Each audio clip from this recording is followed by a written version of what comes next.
कल शाम से ही अक्षय तृतीया प्रारंभ हो गई थी। अक्षय तृतीया पे ठाकुर जी मिले। तृतीया की जो बेला है वो तो शाम से ही लग गई थी। कल शाम से या रात्रि से, अब ज्यादा तो पता होगा, मुझे तो नहीं पता, पर संभवतः कल रात्रि से ही अक्षय तृतीया प्रारंभ हो गई थी। ठाकुर जी देखो कैसा योग संयोग बनाते हैं, क्योंकि ये चुना था ठाकुर जी ने कि हमें ऐसी व्यवस्था में मिलना है।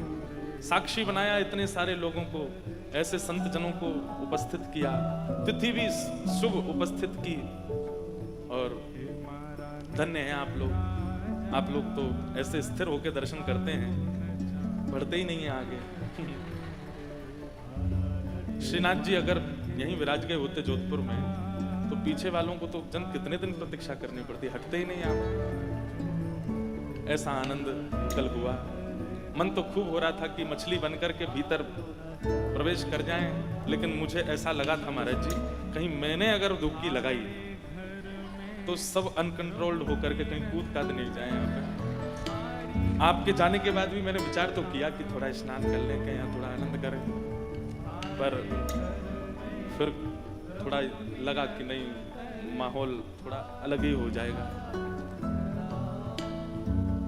मैं तो कछुआ बन के डोलता, पर बहुत सारी मछली और मगरमच्छ और कूद पड़ते तो फिर राम द्वारा में बाढ़ आ जाती, इसलिए मैं भी फिर चुपचाप निकल गया।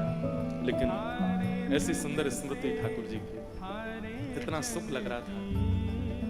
नौका विहार की एक बहुत सुंदर कथा हम सुनाते हैं, कथा में लीला सुनाते हैं, पर आज तो अपना क्रम पूरा करेंगे। आज अक्षय तृतीया है। आप सबको अक्षय तृतीया महोत्सव की बधाई हो। खूब खूब शुभकामनाएं, खूब खूब बधाई है। खूब सुंदर घर जाकर के, वैसे तो करके आए होंगे कुछ लोग, ठाकुर जी को सुंदर चंदन पधराना। आज से ठाकुर जी को उष्ण काल की सेवा का नियम शुरू हो जाता है। ठाकुर जी बढ़िया चंदन धारण करते हैं। हमारे ब्रज में तो कई ठाकुर चंदन की ही पोशाक पहनेंगे, पूरे अंग पे ठाकुर जी चंदन धारण करते हैं।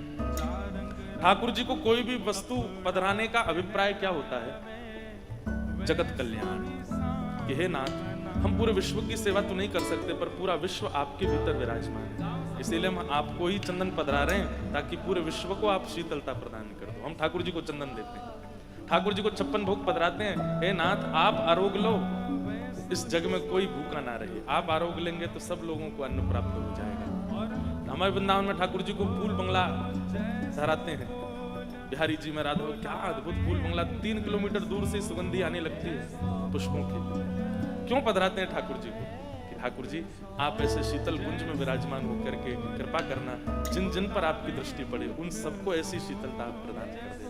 हम ठाकुर जी को निवेदित करके एक प्रकार से वृक्ष की जड़ में जल डाल रहे हैं। सारे पत्ते और डालें अपने आप उसी से सिंचित हो जाती हैं। तो आज अक्षय तृतीया, और ऐसा हमारे आज बिहारी जी के चरण दर्शन हो रहे होंगे वृंदावन में। साल में एक ही बार होते हैं ठाकुर जी के चरण दर्शन। इसके पीछे भी बड़ी सुंदर लीला हमारे ब्रज में बताते हैं कि जो ठाकुर जी के चरण देख लेता है उसको नरक नहीं जाना पड़ता, उसको नरक के दर्शन नहीं करने पड़ते। एक दिन यमुना जी ठाकुर जी से बोली कि हमारे भैया आपसे मिलने आए हैं, मतलब ठाकुर जी के साले साहब। कौन है ठाकुर जी के साले? यमराज। ठाकुर जी ने कही, कहो भैया साले साहब कैसे आए? बोले, आप तो हमारा व्यापार बंद कराने की उम्मीद में हैं। आप तो चाहते हैं कि हमारा जो नरक है वो वहाँ के सब किवाड़ बंद हो जाएं। ठाकुर जी बोले, क्यों? बोले, बिल्कुल अनावृत निरावृत चरणों के दर्शन आप सबको करा देते हैं। लोग कुछ भी करके आते हैं, आपके चरण देख लेते हैं और नरक दर्शन नहीं करना पड़ता। संचिंतयेद भगवतश्चरणारविंदम वज्रांकुशध्वज सरोरुहलांचनाट्यम उत्तुंग रक्त विलसन नख चक्रवाल ज्योत्स्ना विराहत महद हृदयान्तकार। कपिल देवूति संवाद में भगवान कहते हैं चरण दर्शन की महिमा कितनी। तब यमुना जी और श्री यमराज जी के सुख के लिए ठाकुर जी ने चरण दर्शन एक ही दिन, अक्षय तृतीया के दिन। लेकिन हमारे ठाकुर जी बड़े चतुर हैं, ऐसी तिथि चुनी है चरण दर्शन कराने की, एक बार देख लो अक्षय हो जाता है। आज अक्षय तृतीया है। आज अगर आपने ठाकुर जी के, बिहारी जी के चरण देख लिए तो 365 दिन के दर्शन हो जाएंगे एक साथ ही, अक्षय हो जाता है। आज जो करो सब अक्षय हो जाता। अक्षय मतलब जिसका क्षय नहीं हो सकता। जिसका नाश नहीं हो सकता। आप चाहे उसके बाद में अपना व्यवहार स्वभाव पाप युक्त कर लीजिए, लेकिन आज के दिन जो किया गया है उसका क्षय कोई पाप नहीं कर सकता। इसलिए अक्षय तृतीया ठाकुर जी ने आज का दिन चुना अपने चरण दर्शन का, कि अगर आज हमारे दर्शन, ठाकुर जी बोले एक दिन चरण दर्शन कराएंगे, तो यमराज जी बड़े खुश हो गए। लेकिन फिर भी यमराज जी के यमलोक में भीड़ नहीं हुई। यमराज जी बोले अब तो एक ही दिन दर्शन करा रहे हैं बिहारी जी, फिर क्यों भीड़ नहीं हो रही? तब पता किया कौन सी तिथि को करा रहे हैं, बोले अक्षय तृतीया को करा रहे हैं। इस दिन करने से अक्षय हो जाता है। इतना गुना फल जीवन भर ना करे तो भी उसका कोई बाल बाका नहीं कर सकता, उसको एक ही बार में संपूर्ण जीवन का फल प्राप्त हो जाता है। ठाकुर जी बड़े दयालु, बड़े करुणा निधान है, इसलिए आज का दिन चुना था। आज के दिन दान का बड़ा विधान है। लोग कहते हैं कि आज दान करने से अक्षय होता है, धन पवित्र होता है, आदि आदि पवित्र। हम ऐसा एक भाव रखते हैं कि दान करने से अगर आज अक्षय होता है, तो ऐसी वस्तु का दान कीजिए इसे कहते हैं मूल भक्ति, जिसके अक्षय होने से भगवत प्राप्ति हो। जैसे आज जो आगे आवे, जो सामने पड़ जाए आपके, उसको भगवान नाम का दान करो। किस लिए? कि नाम अक्षय हो जाए। आपके सामने जो आवे उसको प्रेम का दान करो, ताकि आपका प्रेम अक्षय हो जाए। धन अक्षय करने से, स्वर्ण अक्षय करने से, चांदी अक्षय करने से कोई लाभ नहीं है, सब रह जाएगा यहीं पर। लेकिन हरि नाम साथ जाएगा। हरि नाम से तेरा काम बनेगा, हरि नाम से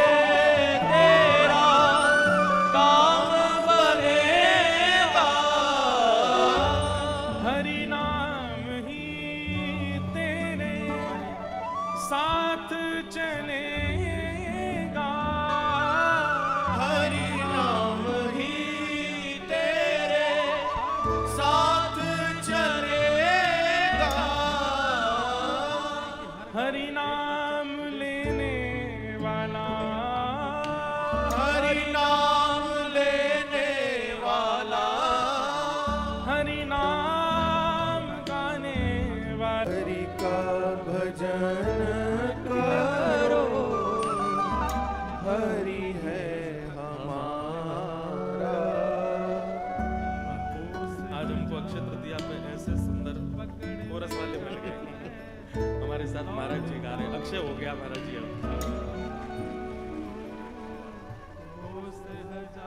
सौभाग्य है ऐसे महापुरुष जिनसे सदैव सीखा है, जिनसे सीखने को मिलता है। वो सन्मुख बैठ करके आपको सुन रहे हैं, आपको देख के प्रसन्न हो रहे हैं।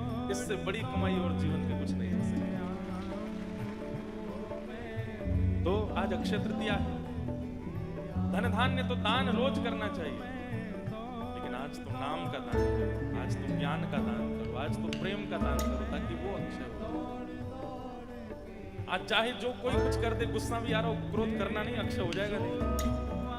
गुस्सा नहीं करना, क्रोध नहीं करना, गुस्सा नहीं करना, किसी को डांटना नहीं, फटकारना नहीं। जो करोगे सब अक्षय होगा।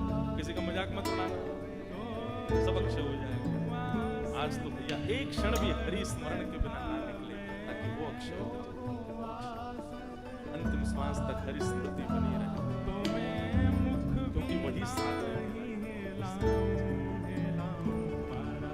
हमारा सौभाग्य है कि हम तो कहा कर रहे हैं और इतने साल की साक्षी में कर रहे हैं।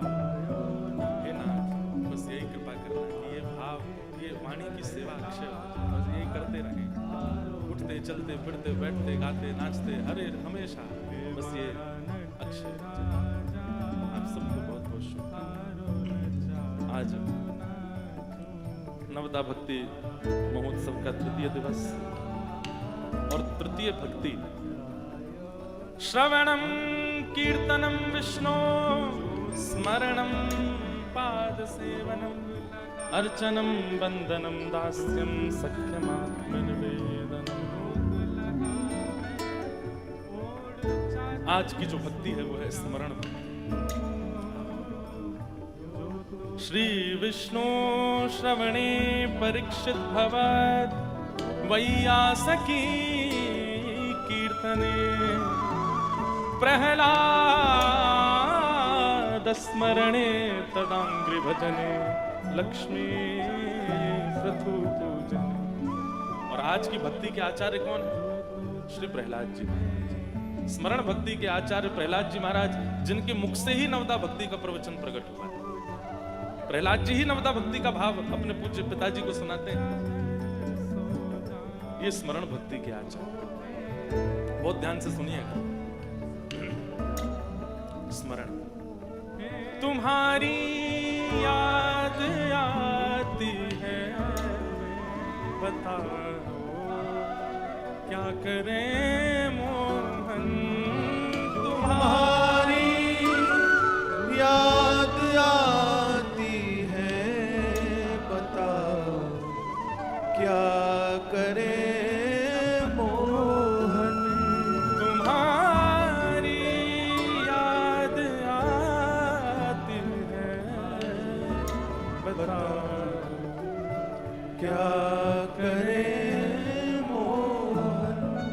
बताओ क्या करें मोहन। बताओ क्या करें मोहन। स्मरण, स्मृति,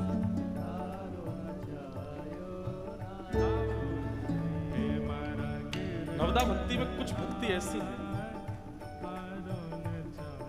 जिनके लिए प्रयास और परहेज ये दोनों करने पर भी कई बार सफलता प्राप्त नहीं होती। और उनमें से एक भक्ति है स्मरण भक्ति। परहेज भी हम बता देंगे, प्रयास भी आप कर लेना, लेकिन ये तो उनकी इच्छा से ही हो सकता है। स्मरण भक्ति के आचार्य हैं श्री प्रहलाद जी महाराज, जिन्होंने कभी ठाकुर को देखा नहीं है, लेकिन बाल्यकाल से ही अपने गर्भ में मां के जब नारद जी महाराज के प्रवचन सुने, भक्ति भाव सुने, जन्म लेते ही उनके चित्त में वो भक्ति नहीं है, लेकिन बाल्यकाल से ही अपने गर्भ में मां के जब नारद जी महाराज के प्रवचन सुने, भक्ति भाव सुने, जन्म लेते ही उनके चित्त में वो भक्ति के बीज अंकुरित हो गए। एक बात बहुत ध्यान से सुनिएगा। कल मुझे एक पत्र भी आया था, मैं उसका उत्तर नहीं दे पाया। उसमें लिखा था हमारे घर में मांस भी बनता है, हमारे माता पिता विपरीत हैं, ऐसा है, सब कुछ है। महाराज जी आप बताओ कैसे भजन बने। स्मरण भक्ति का पहला एक नियम जान लीजिए, शिकायत नहीं करनी।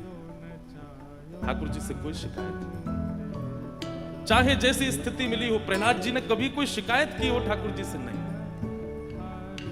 शिकायत किसी भक्त ने नहीं की। वो तो व्याज स्तुति होती है कि हम ठाकुर जी से थोड़ी, जब प्रेम बहुत कर लिया जाता है ना, तो नोक झोंक करी जाती है। अगर भक्तिमती मीराबाई का कोई ऐसा पद है जहां वो ठाकुर जी से लड़ रही हैं या शिकायत कर रही हैं, तो इसका मतलब उन्होंने पहले बहुत प्रेम किया है ठाकुर जी से, इसलिए प्रेम की एक चरम स्थिति आती है तो शिकायत नहीं, थोड़ा सा प्रेमी के साथ में थोड़ी नोक झोंक हो जाती है, और वो प्रेम का स्वरूप है। पर प्रहलाद जी ने कोई शिकायत नहीं की। हे नाथ, मैं कैसे आपको बच सकता हूं?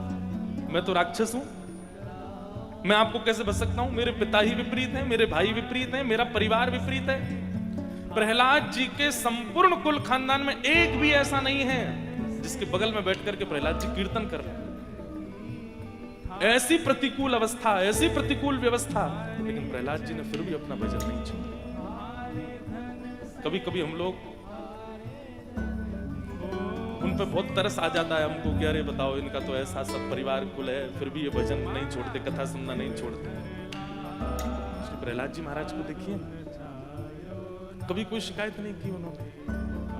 विपरीत अवस्था, मैं कहा करता हूं, नाविक वो अच्छा नहीं जो अनुकूल धारा में नाव चला दे, नाविक तो वो अच्छा जो प्रतिकूल धारा में नाव को संभाल दे। और श्री प्रहलाद जी उस भक्ति, ठाकुर जी की मर्जी की भक्ति होती है। अब देखो, प्रहलाद जी से एक दो चीजें सीखिए। पहली बात, शिकायत नहीं कि ठाकुर जी आपने, मैं क्या करूं, आपने मुझे ऐसा बनाया, आपने मेरा परिवार कुल खानदान सब ऐसा कर दिया, मैं कैसे भजन करूं? नहीं, कोई शिकायत नहीं। प्रहलाद जी महाराज नित्य अपने पिताजी को प्रणाम करते हैं, नित्य अपने भाई बंधुओं को वंदन करते हैं। भागवत जी में वर्णन है कि श्री प्रहलाद जी महाराज दानव विश्वविद्यालय पढ़ने गए, वहां जाकर के दानवी विद्या भी सीखते हैं, लेकिन इन सब के बाद भी प्रहलाद जी के चित्त पर कोई असर नहीं हुआ। चित्त तो हरि का ही है। एक बात हम खुल के कह दें, मान लीजिए कि आप भजन करते थे और अचानक 1-2 साल बाद ऐसा हुआ कि आपकी भक्ति में अब लेश हो गया, अब आपकी भक्ति कम हो गई, अब आप थोड़े से व्यभिचार में पड़ गए और आपसे किसी ने पूछा, बोले पहले तो भाई तुम बड़े भक्त थे, अब क्या हो गया? बोले यूनिवर्सिटी गए थे पढ़ने के लिए, वहां बच्चों का संग ऐसा हो गया, ऐसी संगति मिल गई, ऐसे लोग खाते पीते सब थे, क्या करें, धीरे धीरे हमारा व्यवहार भी बिगड़ गया। इसका मतलब पता है क्या है? आपके हृदय को ठाकुर जी ने तब भी स्वीकार किया ही नहीं था। अगर किया होता तो चाहे जैसी स्थिति परिस्थिति हो जाती, आप अपने चित्त से ठाकुर जी का त्याग नहीं करते। एक सामान्य से प्रेमी की चर्चा, क्योंकि जल्दी समझ में आता है इसलिए ऐसे उदाहरण देने पड़ते हैं हमको। कोई प्रेमी अगर अपने प्रेमी को प्राप्त करना चाहता है तो माता से रूठ जाएगा, पिताजी विपरीत हो जाए, परिवार विपरीत हो जाए, कुल खानदान विपरीत हो जाए, चाहे उसके सामने अपने प्रेमी से भी लाख गुना योग्य, लाख गुना सुंदर व्यक्ति आ जाए, फिर भी वो स्वीकार नहीं करता। जिसको एक बार चुन चुका है वो उसी का ही रहता है, वही तो प्रेम कहा जाता है। लेकिन पता चली कि हम जिससे प्रेम करते हैं उससे ज्यादा पैसा वाला है ये, इसके संग रह लेंगे तो थोड़ा नहीं ज्यादा हमको आगे भविष्य में कष्ट नहीं होगा। हम कहते हैं घर में ठाकुर, और फिर उसको हम छोड़ दें और वहां तो ये प्रेम, नाम जप के प्रेमियों की भाषा में इसको क्या बोलते हैं? राज परिक्रमा वृंदावन सब बेवफाई। कोई बात नहीं, इसको क्या बोलते घर हैं? के लोग यदि मेरी बात नहीं धोखा दे मानते दिया। तो इसमें भी प्रसन्नता क्या? फिर बेचारा वो रोता है। घर के लोग बात मान जाते, देखना। मेरा इनसे मोह हो जाएगा। अच्छा, एक दिन ये तुमको मेरी बात नहीं पता मानते, चलेगा, इनसे मेरा मोह आदि आदि सब बातें होती हैं। घर का प्राण ठीक वैसे ही अगर एक बार हरि शरणागति ग्रहण की है, उसके बाद चाहे व्यवहार, चाहे संगति, चाहे आहार, चाहे कैसे भी स्थिति आ जाए, अगर उस स्थिति के आने पर आपके हृदय का स्वरूप परिवर्तित हुआ है, इसका मतलब वो पहले भी शुद्ध नहीं था, इसीलिए परिवर्तित हुआ। और अगर शुद्ध होगा, महाराज अमेरिका की यूनिवर्सिटी में भी पढ़ाना, आपका व्यवहार नहीं बदलेगा, आपका चित्त स्वभाव स्वरूप नहीं बदलेगा, इसका मतलब वो पहले ही शुद्ध नहीं था, इसीलिए परिवर्तित हो गया। प्रहलाद जी से ये बात हमने सीखी कि चाहे जैसी स्थिति आ गई, लेकिन प्रहलाद जी का स्वभाव नहीं बदला, शिकायत नहीं। स्मरण भक्ति का पहला सूत्र, ठाकुर जी से कोई शिकायत नहीं। एक भाव में गाता हूं, उसमें पंक्ति आती है, न कोई शिकायत नहीं कोई जी, कर लो करा लो जो है तेरी मर्जी, न कोई शिकायत ना कोई अर्जी, कर लो करा लो प्रभु जो तेरी मर्जी। इसे कहते हैं मूल भक्ति। सुख दो या गम जो भी, सुख दो या गम जो भी, सुख दो या गम जो भी, सुख दो या गम जो भी, मैं प्रेम से सहूंगा, जहां ले चलोगे वहीं मैं चलूंगा, जहां ले चलोगे वहीं मैं चलूंगा। समर्पण, ये दूसरी बात। स्मरण भक्ति में पहले तो शिकायत नहीं, और स्मरण भक्ति में दूसरा समर्पण। ऐसा समर्पण ठाकुर जी के प्रति, तेरे फूलों से भी प्यार, तेरे कांटों से भी प्यार, तू जो भी देना चाहे दे दे मेरे करता, तभी स्मरण भक्ति श्रेष्ठ हो सकती है। याद, स्मृति। महाभारत युद्ध जब मध्यस्थ ठाकुर जी ने गीता का ज्ञान दिया, तब अर्जुन को 18 अध्याय सुनाते हुए ठाकुर जी अंत में पूछते हैं, अर्जुन अब तुम्हारी स्थिति कैसी है? तब अर्जुन कहते हैं, नष्टप मोह स्मृतिर लब्धा, मेरा मोह नष्ट हो गया, मुझे स्मृति प्राप्त हो गई। स्मृति माने स्मरण, स्मृति भी एक भक्ति है। एक बात बहुत ध्यान से सुनो सब लोग, इधर देखो। आप लोग नित्य नाम जप करते हैं, आप लोग नित्य तिलक लगाते हैं, नित्य अपने ठाकुर जी की सेवा करते हैं। अब एक चीज हमारी सुनो, सब अपने क्रम कीजिए जो आपके क्रम है, उसके बाद नेत्र बंद करके बैठिए। जब आप वृंदावन गए थे उस स्मृति को पुनः दोहराइए। जब आप जगन्नाथपुरी गए थे उस स्मृति को पुनः दोहराइए। जब आप श्रीनाथ जी गए थे उस स्मृति को पुनः दोहराइए। जब जोधपुर में एक उत्सव हुआ था, वहां संतों का आगमन हुआ, उस स्मृति को पुनः दोहराइए। वहां ये महाराज जी आए थे, उन्होंने ये बात कही थी, उस स्मृति को दोहराइए। यहाँ पर रामद्वारा में नवदा भक्ति महोत्सव हुआ, इस स्मृति को दोहराइए। संपूर्ण स्मृतियों का एक बार चिंतन कर लिया कीजिए। और स्मरण भक्ति का एक स्वरूप है। बोलो गंगा मैया की। परम पूजनीय प्रातः स्मरणीय हमारे भगवत धाम वाले पूज्य बड़े महाराज जी स्वामी श्री विवेकानंद जी महाराज एवं छोटे महाराज जी परम पूजनीय स्वामी श्री रविंद्रानंद जी महाराज पधारे आपके चरणों में बारंबार। स्मृति, व्यक्ति स्मृति रखता है विवाह की, व्यक्ति स्मृति रखता है अपने पुत्र के पैदा होने की, व्यक्ति स्मृति रखता है सब चीजों की।